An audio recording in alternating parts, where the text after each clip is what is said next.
from Taiwan, I'm Laurel Stewart with the news from here in Taiwan and around the world. Taiwan's Foreign Minister Lin Jialong has started his US visit by meeting with the mayor of Houston, Texas, where he proposed building a so-called Taiwan Tower to boost bilateral investment.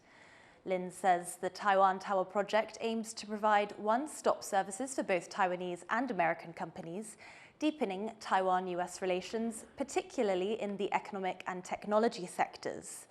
The building might also be used to house Taiwan's representative office in Houston. Lin says the plan is part of President Lai Ching-te's roadmap for deeper trade ties with the US, and local officials are praising the project. Chip makers are bracing as Washington considers tariffs of up to 100% on their products.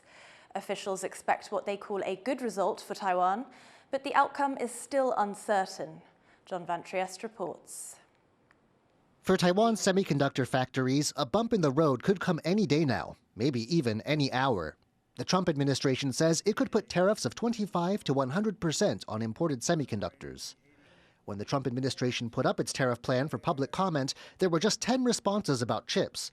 Far fewer, for example, than the roughly 300 that came in about lumber tariffs. Some observers think Trump's administration will take this as a green light for chip tariffs to move ahead.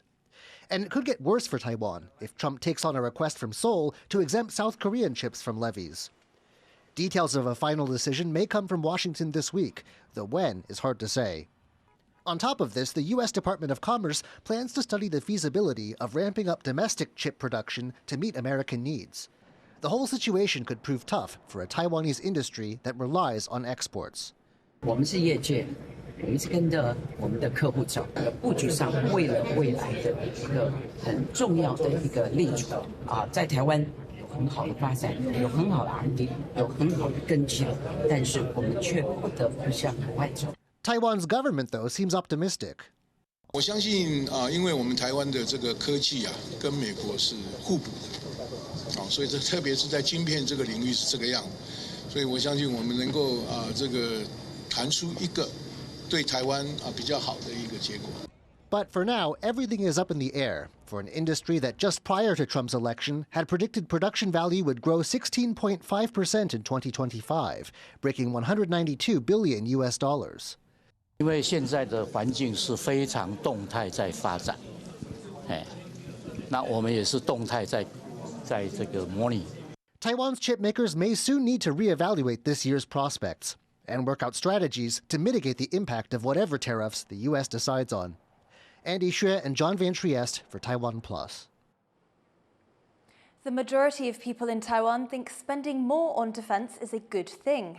That's according to a new survey from the Institute of National Defense and Security Research. The poll shows that there is a growing support in Taiwan for a stronger military. For more on this, defense reporter Jaime Ocon spoke to David Sachs, a security analyst at the Council on Foreign Relations based in New York. This poll from the INDSR shows that 51% of people in Taiwan want to spend more on defense. Is that significant? And if so, what's the motivating factor behind that? I think that it's great news that a majority of Taiwanese people want to spend more on defense. I think that part of it, or I should say that I think that the bulk of the reason for that is because of the Chinese gray zone coercion and the aggression that China is showing towards Taiwan. And I think that part of it is also that Taiwanese people see that there is pressure from the United States to spend more on defense. President Trump was asked about this before the election, and he said that Taiwan should spend 10% of GDP on defense. Bridge Colby, the Undersecretary of Defense for Policy, echoed that number during his confirmation hearing. I don't think that 10% of GDP is a realistic target for Taiwan. And we could spend, too much time arguing whether the right number for Taiwan is 3%, 4%, 5%, or something even higher. But I think that the general thrust of that resonates with Taiwanese people, which is that 2.5% of GDP is not seen as sufficient. In this poll, a good number of people also support the idea of creating special budgets for the military to boost its defense. Can you explain how that would work? So I think that the special budget was traditionally a way of addressing that uncertainty by MND. It didn't necessarily know how to budget for these items. I think more recently, though, what we've seen with the Lai administration is that the special budget might be a creative way to get around a deadlock in the legislature. So if the opposition party wants to obviously hold up the government budget and hold up defense spending and raise questions, it's easier to put a special budget forward in many ways than through the regular process. I think that if we're talking about this poll more narrowly and support for special budget in the poll, I think that makes sense on a very basic, practical level. People don't want higher taxes, and people don't want to contemplate trade-offs. So if you ask somebody, do you want to raise defense funding, but you're going to have slightly worse healthcare or less investment in education or pensions, people don't want that. One part of the report also shows that about 30% of the people also have no confidence in the military. Do you think that's because of the espionage cases that we're seeing being uncovered by the military? I'm not generally a very optimistic guy. I'm usually a pessimist. But when I see these espionage cases being uncovered and I see the rings being put out there in the public, I actually have more confidence now. Because if you're saying that there is no espionage in Taiwan's military, then I think you're just not looking hard enough. You're not taking it seriously. But to me, this shows that they are taking it seriously and that they're looking at this, that they recognize that it's an issue that they have to address and they have to root out. So, to me, if you don't hear anything about espionage, that's actually more worrying than seeing these cases and seeing these people brought to justice. That was David Sachs from the Council on Foreign Relations. Like Taiwan, Vietnam is a country at risk from typhoons. Last year it was hit by super typhoon Yagi, and the impact is still being felt by many Vietnamese who are struggling to move on 6 months after the disaster. Miriam Brunner has this story. Half a year since her life was turned upside down, Nguyen Thi Kim is back in the place she once called home. This is all that remains of her village in the mountains of northern Vietnam, destroyed by floods from the most powerful typhoon to hit the country in decades. Her family had farmed this area for half a century, and she never thought she would have to leave. My life was so peaceful. Time just passed by every day. I used to wish it would be like that forever. No one expected the disaster to be too big for us all. I can't forget.